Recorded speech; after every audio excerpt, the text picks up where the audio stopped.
Yeah, hello everyone. We have a bit more left from our event, and let's find out what more comes from this book. Somi, you had something to say about this illustration? Yes, the thing is we needed one painting for each story. I kind of left it to Sapha to see what struck his imagination. He chose to do a collage of elements that seemed important to him. So we went with it. And I'm very, very pleased with it. But Penguin also wanted a smaller painting to go inside the story. So this is one of the smaller paintings. And for this one, Sapha and I discussed, and I suggested to him that since we are using Manipuri mythology from Manipuri manuscripts, which is the original source of these stories, that we should do it in the form, the shape of a manuscript. So a manuscript is something shaped a little bit like that. But also, since we talk about Manipuri manuscripts using the inscriptions in Meitei Mayek, I wanted people to see what Meitei Mayek looks like, what Manipuri looks like, and how it is written. So we took this, and but this is essentially the hero, Tomba, the Kabui chieftain, having killed Pabirai, the serpent that has been harassing local people. So, and in that, he recites a poem, which is actually written by Tauyamba from his others retelling from other sources, but I got it from his book. And there's a long poem that he recites as he's about to kill the serpent. But the opening of the poem, the first few lines, is actually a doggerel that we also know from our own childhood. And it says, you know, it is when people prepare to go into a fight, or people are preparing for battle. It's if you can imagine what a sumo wrestler does when he's wearing his loincloth and is slapping his bare bum before he goes to fight. Meitei soldiers also used to do that before you go into a wrestling ring, or whether you go into battle. So, and this one, we chose this particular doggerel because I wanted those Manipuri readers who read this book to actually be able to read this particular line, which goes Naha de Jatra de no mada pokpa machana nini si bahauna de. Now this is a thing that you recite before you go to battle, saying you are born on one day. What is it you're afraid of? You can only die but once. Let's go. Let's go to battle. So we actually chose this because I also was not able to fully bring about the origin of some of these sources in nursery rhymes and children's games. And this is something that I had actually intended, and I'd actually shot a video about the playing of the 9 goddesses and the chicken and the hen and all that. But there are many things that I had to leave out since we were actually doing a little book. But I was very, very pleased with this because this actually shows the inscription, the style of the manuscript, and also something that points to another source, which is kind of coded, you know, it's not available to non-Manipuris actually. Yes. There's another, I mean, there were 2 pages on which the inscription has been added. Is that in the presentation, Sapha? No. Maybe the White Cuckoo, Sapha? Okay, yes, let me. One is on page 60, the other is on page 36. Oh, okay. There is a White Cuckoo. Yes, Someone you want right, that? the White Cuckoo, yes. Yeah, the White Cuckoo. Okay. This one. Yeah. So the initial slant out, is it part of calligraphy or is that a design you have added, Sapha? Okay, please repeat it. There's a slant in the text right at the beginning, in the inscription. Okay, is yes. that calligraphy or you have added design from your side? Actually, I didn't add any design. Actually, I just following what the manuscript already had. I mean, this is called, and we call it Anji. Actually, we call it Anji, and whenever before starting any written any text, so you have to write this Anji. Okay. So it is something given to the goddess. I mean, Anji is something, given to the goddess before the writing of any text. So you are giving something to, respect or something to the goddess of the, book. Right. Did you have something else to show us? Can I say something about this? Yes, please. Yes, that's the other thing that I asked Sapha to do, is to add the Anji, because every manuscript text starts with this auspicious ritualistic symbol. I don't know what it means, where it comes from, but this particular is also a nursery rhyme from which I started writing the story of the Pied Cuckoo. And the Pied Cuckoo story is a story of a fable about the importance of community work together. So how I heard about the Pied Cuckoo legend is as a nursery rhyme, and that's what we put in the painting over here. I asked Sapha to write it in. It is not in the story because it just didn't fit into my narrative style. But this one is actually nongobi sari leino ture leina se. So this is what the animals come and tell the nongobi, which is the Pied Cuckoo, nongobi, come and join us, let us go and clean the rivers. So the interesting thing is that this nursery rhyme actually is how we learn, how we are educated, children are educated about the mythology of Manipur in this particular form that is used as play, that is used as recitation. It's a bit like how, and it has certain things embedded in it, histories embedded in it, that we begin to realize and understand. I began to realize and understand only much later in life. It's like Ring a Rosie deals with the Black Plague, Black Death in England, for instance, right? So many of these nursery rhymes have meanings embedded in them. And so we actually asked Sapha to do this painting in this way because it also points to how I started, what led me to this. And what interested me is that then if I later find that this has the Nongobi story, the Pied Cuckoo, is found in the Tutenglong manuscript. But this Pied Cuckoo's habit of flying in the monsoon, flying in with the clouds, was also observed by other people, notably by Kalidas in his Meghdut, his Pied Cuckoo. Kalidas's Meghdut is interesting because it talks about the beauty of the land as the bird flies over India. He describes the rivers and the palaces that he sees as he heads towards the Himalaya. Our Pied Cuckoo comes the other way into Manipur and then goes up to southern China. And here, it is not about the beauty of the land as much as, like, if you don't take part in community work together, if you do not hang out with your friends and your colleagues, then your social life will suffer. And so and much later, I found that my mother, who was a writer, N.K. Binodini Devi, had written an essay called Nongobi, the Pied Cuckoo. So it has a reference in modern literature as well. So it's a very alive tradition. And for her, Nongobi stood for the Manipuri woman. And so when Nongobi says, I'm very busy feeding my 5 babies that you see that Sapha has drawn, I'm really busy, I have to do the weaving, I have to do the cooking, I have to look after my, the house, I have to do the cleaning. I'm really busy. I'd love to help you all. I'd love to join you, but can't you see I'm really busy? These kids have to be fed all day long. And that is the excuse that she makes that she's punished for at the end. This is the cautionary tale. What Binodini, my mother wrote as just Binodini, what she was saying then was, wait a minute. For her, Nongobi, the Pied Cuckoo, stood for the Manipuri woman. And she was saying, wait a minute, not so fast.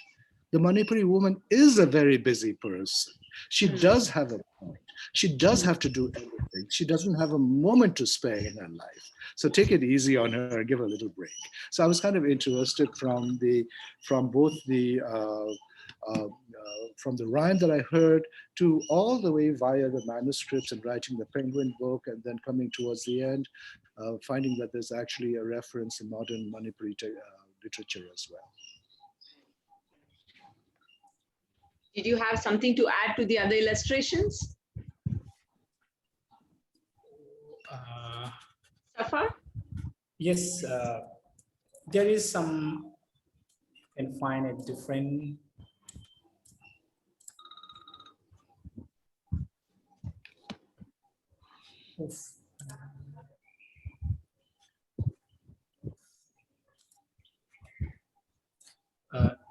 This one, I just want to say, like, I mean, as we discuss about the characteristic features of the manuscript. So here you can find three types of manuscript, the style in the representation of the figures. Like in the upper part, this is, I took from one manuscript, which is called the Subika like Sapha. And the another, in the middle part, I mean, the man meeting with the woman is also as Subika like Sapha. As we told Somi also, I mean, it's about the retelling. I mean, it's already, I mean, in the memories of the, psyche of the human being, and they are narrating or they are writing, I mean, in their own way, in a different way. So that's why that's why we got a variation in the representation of the figure also. So these three, in this particular chapter, there are a lot of things that I want to add, but I just think about the keywords of the title of this story, Manipur, and the birthplace of the polo. So these are the things that I choose to characterize the things, and also at the same time I want to bring the different types of representation of their figures. And in the bottom part, there is a one seventh section, which is boundary frame within a frame. So in the manuscript, I find many of the manuscripts are arranging in this way. I mean, there is no any like, grouping, in a figure with the huge, number of the figure. They didn't have that kind of, they represent only 2 or 3 or maximum 3. But if you want to add more figure, then they are within the frame, within a, different Right. section. Right. So, thank you so much for sharing this. Thank you so much. Thank you very much. May I stop sharing? Yes, please.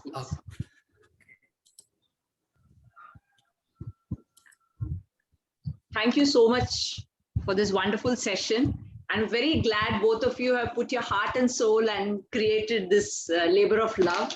And I'm sure kids are going to be reading this book. It's just fresh, and the tales are totally different than what I've read from the other parts of India. So there is this novelty, and I hope more people read this, and all the best. I hope, I'm sure there must be many more, there are many more tales to be told, and both of you partner again and create, another book, right? Somi, tell us why kids should be reading this book. What will they miss if they kind of avoid this? Every language, every mythology, every civilization, which used to be very, very discrete, and now we're all kind of interconnected, it's very important for them to get on the same platform, that we should be able to have it on Zoom, that we should be on email, that we should be recorded on YouTube. It's important that every culture gets a fair share of the electronic access. We cannot have a digital divide. So this book actually now is crossing that divide, and by showing that there is, for a very small place like Manipur, it has a Manipur civilization that is distinct and discrete, which actually produced a mythology, because not every civilization produces a mythology. Like I was saying, France does not have a mythology, for instance, but there is definitely a French civilization, right? So, but Greece does, for instance. So how come Manipur, which is now a part of India, it used to be a Tibeto-Burman kingdom that had its orientation looking towards Burma. And here is an untold story. And since every civilization considers itself the center of its cosmos, it represents a certain worldview. It represents a certain window upon reality as one sees it. And to see a different set of realities in our language, in our stories, in our artwork that represents the Manipuri perspective and worldview of that time, and to see how then, if we can recognize this, if we can retell these stories, and now that India is one country and we are a state now in the northeastern part of India, this story needs to be included in the imagination and in the narrative collection of narratives in the modern Indian mind. Because there is no such thing as an Indian mythology. There is Hindu mythology, there is Buddhist mythology, there is Jain mythology. And here we have added a new one called Manipuri mythology. And I think that is important for people to do so, to see that this is Penguin's first children's book from Northeast India. I'm very thankful to my editors at Penguin for doing such a good job of editing and helping with the design of the book. And so I think for that reason, I think it's something that is not, it's a children's book, all right, it's a Puffin book, but it should be of interest to anyone who has an interest in mythology, Asian mythology, Yes, history, religion, philosophy, because mythologies have all these things embedded in them. And there is a lot of study to be done. I am no scholar in this. My knowledge is teeny compared to what is out there. I'm still exploring it. It's a way of finding out what this culture is and what it means to me, etc. But I think that it is very important that small traditions like this are empowered by telling the stories in the larger sphere, using what is available to other big languages, like Penguin, the biggest publisher of the world, audiobook, having a Zoom meeting, putting it out there. I mean, like Sapha's work is modern art. As he was saying, we don't have a representation of gods. The gods that we have, that I'm telling the stories of, are not from the illustrated manuscripts. They're from other manuscripts. The illustrated manuscripts are all about magic and ritual. They're very secretive, holy, sacred manuscripts. So for Sapha to create figures, because we don't have a figure. For instance, you have a nice person sitting there with a very cute pot belly and an elephant's nose. You know that is Ganesh. That is the representation of Ganesh. Anyway, you can have him dancing, you can have him sitting, you can have him standing, but you know that this is Ganesh. We don't have that. What Sapha is working with, the iconography, is not identifiable and tagged to a particular historical or mythological figure. So these figures come from the talismanic, ritualistic, prognosticating manuscripts for fortune telling. But what Sapha has done is he's taken the inspiration. Let's make no bones about it. He's a modern artist. This is modern art. It is simply based on something that he has struck him, that he liked sitting in the middle of the COVID season, having nothing to do at home. Yes, he did something, but that's what artists do. So I think it is important to realize that this is, just as we are adding something of Manipuri mythology to our collection and understanding of what Asian and world mythology is, Sapha's work also adds to our understanding of what art is, what Asian art is, what art in India is, for instance. There's a whole new school that he's introducing with this. And we're so very thankful to Penguin for that. And thank you to you for helping us bring it out to a larger public. Thank you. This is your second book with the Random House, and you have translated a work of your mom. So can you share? Shyamala, I'm not a writer. please, don't call me a writer. I say I'm not a writer. I'm just using children's literature as it comes to me, because my interest was in the digitization of manuscripts to make it available to international scholarship, which is still something I work on in many different forms. This just happens to be one of the forms. But my major work in India is actually the preservation and the promotion of the literary legacy of my mother, N.K. Binodini Devi. And so I've been translating her work since I was in college. And she wrote everything from short stories to dramas to radio plays and dance dramas, novels, travelogues, song lyrics, screenplays. She's a very, her range of genres is very vast. And my translation started with the short stories and screenplays. And I jumped ahead, and my work with Penguin was the translation of her magnum opus, shall we say, which is called Boro Sahib Ongbi Sanatombi, which we published as The Princess and the Political Agent last year from Penguin Random House. I'm very pleased to say that they thought it worthy to publish as a Penguin modern classic. And so this is a historical novel that Binodini wrote in 1976. And she won the Sahitya Academy Award for this. And she became the, this novel is actually about the turning point in Manipur's history, the 1891 Anglo Manipuri War, when Manipur lost its sovereignty and became part of the British Indian Empire. Even though we did maintain our king, who had power in the state, we essentially, our role, from what I was saying earlier, looking at the world from the Manipuri point of view, that changed. There was a paradigm shift at that time after it became part of the British Indian Empire, which stretched from Afghanistan to Burma, as you know. And so we became a buffer state between the East India Company and Burma.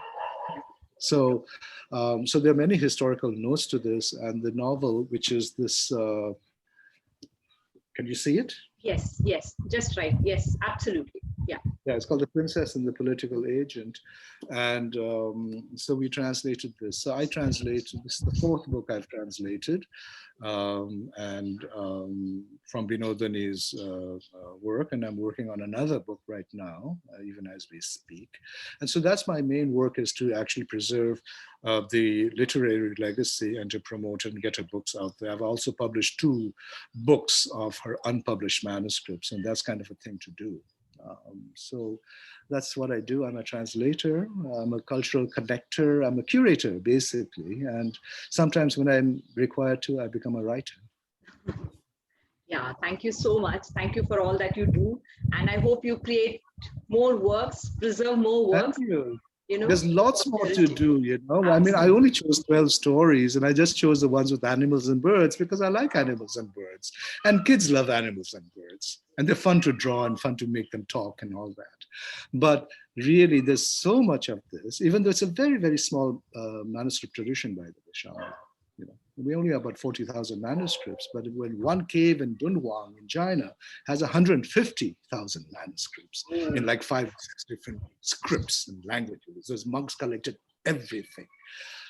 This is very small, but for that reason, its uniqueness and its unusual nature means that it should be looked at. It should be compared to other mythologies. Where does it come from? What part of it is universal? What part of it is specific? Comparative mythology is a fascinating field, and I hope someone will do it to find out where the connections are with other mythologies. Story of 2 siblings, you find that in the Bible. You find that in Ganesha's story. You find that in many mythologies. You can give many interpretations to it. It's not about whether there's historical characters. That's really not the point. The point is, what is mythology and why is it so powerful to all of us? Any mythology is powerful to any reader. So we're running short of time. Thank you, Somi. Thank you, Sapha. Okay, thank you for the session. Yeah. Thank you, Shyamala. Thank you. Thank you.